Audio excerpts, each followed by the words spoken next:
Hello students, कैसे हैं आप लोग। मेरे चैनल विधि सारथी में आपका स्वागत है। ये वीडियो भारतीय न्याय संहिता की धारा 101 हत्या यानी आपराधिक मानववध कब हत्या होता है। देखिए, इस टॉपिक पर हत्या, आपराधिक मानववध और इन दोनों में अंतर, इस पर ये सेपरेट 3 वीडियोज हैं। तो ये जो हमारी आज की वीडियो है ये हत्या से रिलेटेड है, हत्या के अपवाद से रिलेटेड है। नेक्स्ट वीडियो हत्या और आपराधिक मानववध में अंतर, और एक वीडियो आपराधिक मानववध से रिलेटेड है। हम अपने टॉपिक को स्टार्ट करते हैं। यहाँ पर यह बताया गया है कि आपराधिक मानववध हत्या कब है। तो उन्होंने कहा है कि अपवादित दशाओं को छोड़कर, अभी आगे आएंगे अपवाद आएंगे, उनको छोड़कर, यानी अगर आपका केस अपवाद में आता है, किसी का केस अपवाद में आता है तो वो आपराधिक मानववध ही होगा, वरना ये सब हत्याएं ही होंगी। तो उन्होंने कहा है कि सारी अपवादित जो इसमें अपवाद दिए गए हैं उनको छोड़कर आपराधिक मानववध हत्या है। कब, इसे समझ लीजिए। जबकि जो मृत्यु कारित की गई है, नंबर 1, मृत्यु कारित करने के आशय से की गई। नंबर 2, ऐसी शारीरिक क्षति करने के आशय से की गई हो कि जिसे अपराधी जानता है कि इसमें मृत्यु होने की संभावना है। पहला आशय, दूसरा ज्ञान, जानता है। इसमें या लग रहा है या तो मृत्यु कारित करने का आशय या फिर ऐसी शारीरिक क्षति करने का आशय जिससे कि अपराधी जानता है कि संभाव्य इसका परिणाम मृत्यु ही होगा। थर्ड, व्यक्ति की जो शारीरिक क्षति करी है, उसने जो उसका आशय था शारीरिक क्षति करने का, शरीर पर चोट करने का, वो उसने जो किया है आशय से किया है, और वो जो चोट है वो चोट प्रकृति के मामूली अनुक्रम में मृत्यु कारित करने के लिए पर्याप्त है। प्रकृति के मामूली अनुक्रम में मृत्यु कारित करने के लिए पर्याप्त है का मतलब ऐसी नेचर है उस चोट की कि वो काफी है कि मृत्यु कारित कर देगी। और फोर्थ, कार्य इतना आसन्न संकटपूर्ण, इतना खतरनाक काम है, अपराधी जानता है कि जो वो काम कर रहा है, जो वो चोट पहुंचा रहा है, जो वो क्षति पहुंचा रहा है, इतना आसन्न संकटपूर्ण, 100% गारंटी कि वो मृत्यु कारित कर ही देगा। तो इन अवस्थाओं में उसके द्वारा किया गया कार्य हत्या होता है। तो सबसे पहला हत्या में क्या आया आपका, आशय। दूसरा, ज्ञान, जानता है वो। तीसरा, प्रकृति के सामान्य अनुक्रम में मृत्यु कारित करने के लिए पर्याप्त। या फिर चौथा, कार्य इतना आसन्न संकटपूर्ण, इतना खतरनाक है, वो जानता है इस बात को कि उस कार्य से उस व्यक्ति की मृत्यु कारित कर ही देगा, तो वह हत्या करता है, ये कहा जाता है। जैसे इसके एग्जाम्पल दे रखे हैं कि गोली चलाता है मारने के लिए, वो मर जाता है, हत्या है। दूसरा, यह जानता है कि वो क्षतिग्रस्त है, एक बीमारी है उसको, और वो उस पर प्रहार करता है इस आशय से कि उसकी मृत्यु कारित हो जाए, जिस वो मर जाता है, तो क्या माना जाएगा, उसने उसकी हत्या की है। अब हम बहुत ज्यादा टाइम ना लेते हुए इस पर, क्योंकि वीडियो है आपको समझाने के उद्देश्य से, जिससे आपके पास जो मार्केट का मटेरियल है उसे आप लर्न कर सकें, समझ सकें। अब हम इसके अपवाद पर आते हैं। यानी 4 चीजें हैं, 4 में से अगर एक भी काम होता है, उस तरीके से उसकी मृत्यु हो जाती है। 4 बातों में से मृत्यु कारित करने का आशय, मृत्यु हो जाएगी ये नॉलेज, या फिर प्रकृति का मामूली अनुक्रम, या फिर कार्य इतना खतरनाक है। इनमें से किसी भी 4 तरीके से काम करता है, मृत्यु हो जाती है, तो वो हत्या है। अब इसके अपवाद दिए हैं 5, इनको आप समझ लीजिए, ये बहुत इंपॉर्टेंट है। इसका जो पहला अपवाद है वो है गंभीर अचानक प्रकोपन, ग्रेव एंड सडन प्रोवोकेशन। ये क्या होता है, गंभीर अचानक प्रकोपन, अचानक इतनी तेज गुस्सा आया कि अपने सेल्फ कंट्रोल को खो बैठा हुआ आदमी, कोई उसका आशय नहीं है मारने का। तो इसके लिए जो ये क्या हुआ कि यदि किसी व्यक्ति ने गंभीर अचानक प्रकोपन में, अचानक से गुस्सा आया उसे और उसको कुछ नहीं मालूम, और उसने ऐसी क्षति कर दी कि वो आदमी मर गया, तो ये आपराधिक मानववध होगा, ना कि हत्या हो। परंतु इसके अपवाद हैं। पहली चीज, जो गुस्सा आया आपको, उत्तेजना हुई, वो अपराधी के अपने कार्यों के द्वारा ही ना हुई हो। यानी खुद ने तो किसी को थप्पड़ मारा, जब उसने अपना सेल्फ प्रोटेक्शन किया तब आप कह रहे हैं इसने मेरे को क्यों मार दिया, मुझे तो गुस्सा आ गया था। गुस्सा उसे क्यों आया, आपको गुस्सा क्यों आया? क्योंकि आपने पहले गलत काम खुद किया। तो यानी वो जो गुस्सा हो, जो प्रकोपन हो, जो सडन वो प्रोवोकेशन है, वो अपराधी जिसने मारा है उसकी वजह से ही ना आया हो। तो यानी जो प्रोवोकेशन का उत्तेजना कारण है वो सामने वाले पक्ष से मिला हो। दूसरा चीज कि उत्तेजना ऐसे कार्य द्वारा उत्पन्न ना हुई हो जो विधि के पालन में लोक सेवक अपनी शक्ति का प्रयोग करने में हो।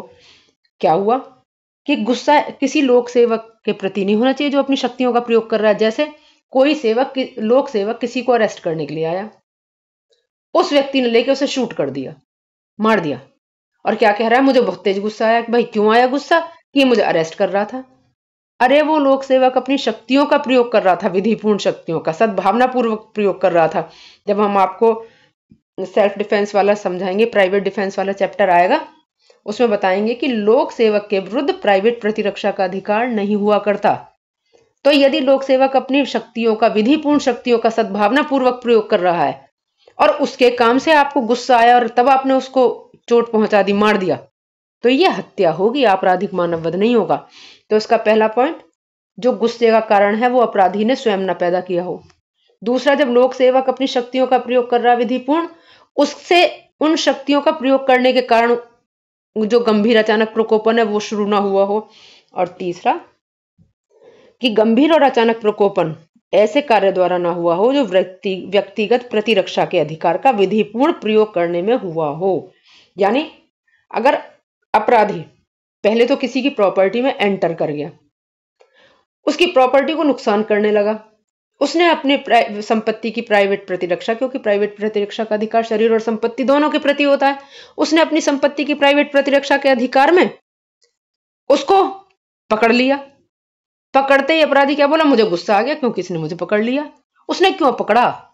उसने इसलिए पकड़ा था क्योंकि आप शुरू में उसकी संपत्ति को नुकसान पहुंचा रहे थे और वो उसने क्या करा, अपनी संपत्ति की प्राइवेट प्रतिरक्षा के अधिकार का विधि पूर्वक प्रयोग किया।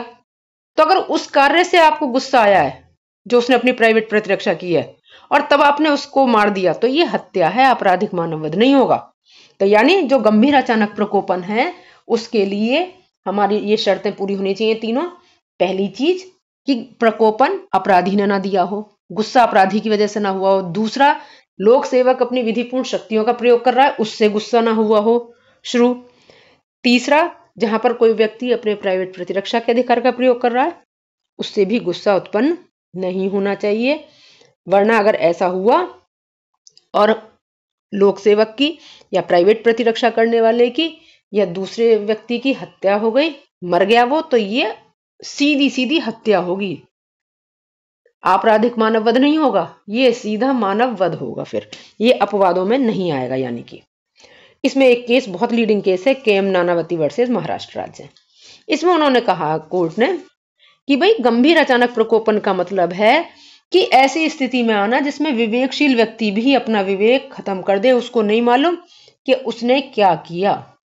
जहां अपराधी ने अपना संयम खो दिया और इस सीमा तक खो दिया कि उसे कुछ पता ही नहीं, तो वहां पर उसे बचाव मिलेगा। अब इसमें केस है, एक है जमालुद्दीन का केस। इस जमालुद्दीन वाले केस में ये था, उसमें उन्होंने ये कहा कि यदि कोई व्यक्ति अपनी माँ को, अपनी बहन को किसी अन्य के साथ देखता है, गलत अवस्था में देखता है, तो उसे स्वाभाविक है कि वो आत्म संयम की शक्ति से वंचित हो जाए। ठीक है। अब इसमें ये बताया है कि प्रकोपन के अपवाद लागू होने की शर्त क्या होंगी। सबसे पहली बात तो प्रकोपन होना चाहिए, भाई गुस्सा होना चाहिए।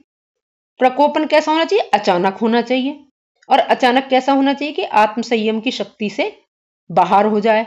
और क्या होना चाहिए इसमें कि प्रकोपन देने वाले की जो मृत्यु या भूल या दुर्घटना से किसी अन्य व्यक्ति को मृत्यु कारित हो जाए।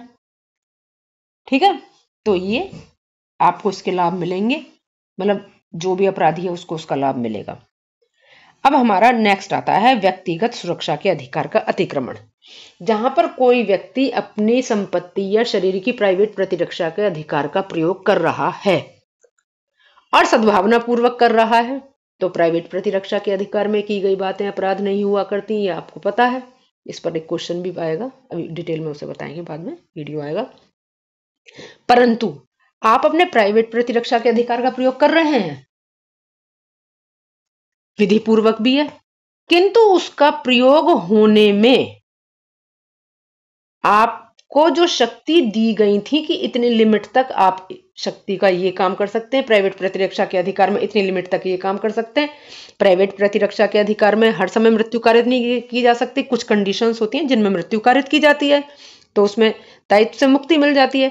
किंतु यदि परिस्थिति ऐसी हो कि मृत्यु कारित नहीं करनी थी और कोई व्यक्ति सद्भावना पूर्वक अपने प्राइवेट प्रतिरक्षा के अधिकार का प्रयोग कर रहा है, गलती से अगर वो जो उसको शक्ति दी गई है, जो उसको सीमा बताई गई है कि इतना नुकसान पर इतना नुकसान कर सकते हैं सामने वाले का, वो अपनी शक्ति से बाहर होके कार्य कर दे, तो वह आपराधिक मानववध कहा जाएगा, हत्या नहीं कहा जाएगा। इसे समझ लें एग्जाम्पल बतौर।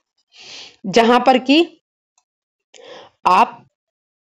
कोई व्यक्ति एक पुलिस वाला है, उस पुलिस वाले को यह बताया गया है